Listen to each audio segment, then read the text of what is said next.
The Amityville Horror. In 1974, a horrific crime took place in Amityville, New York, when a young man named Ronald DeFeo Jr. killed his entire family, his father, mother, and 4 siblings while they slept with a shotgun. He later claimed to have heard voices that told him to do it.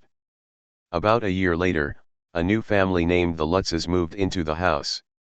They had been there for only 28 days before fleeing in a state of extreme panic, leaving all their belongings behind. What happened to them?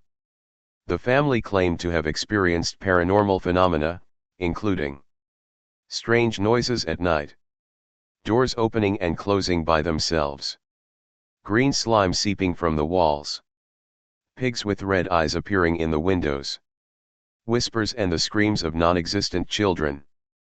The father's behavior changed alarmingly, and his wife even said he began to resemble the original killer. Later, the story was adapted into books and movies, but the question remained. Was the story just a hoax? Or was there something truly sinister about the house? To this day, the Amityville house remains one of the most famous haunted houses in history, and the story continues to stir controversy among paranormal believers and skeptics. Room 6 recordings. In an old psychiatric hospital, there was a room known only as number 6. No one entered it, and no one was allowed to approach it. Even new doctors weren't told what was inside. But a young doctor, Dr. Kareem, was very curious. After a long shift, he entered the hospital's secret archives and found a small box with a note reading only, "Room 6, do not open."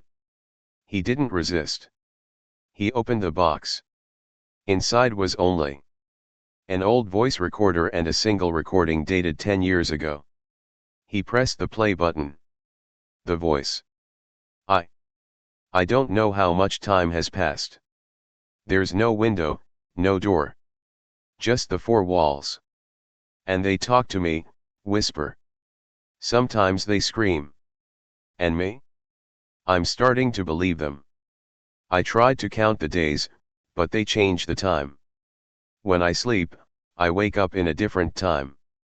Sometimes I'm a child, sometimes I'm in my grave. Sound of scratching on the walls. He's here now, standing behind me, but he's not reflected in the shadow. Then suddenly, a very terrifying laugh, and then the recording ends. Dr. Kareem, from the moment he heard the recording, began to change. He began whispering to himself in the hallways. He began writing on the walls. 1 week later, he was transferred to room 6. From that day on, anyone who entered it, never left.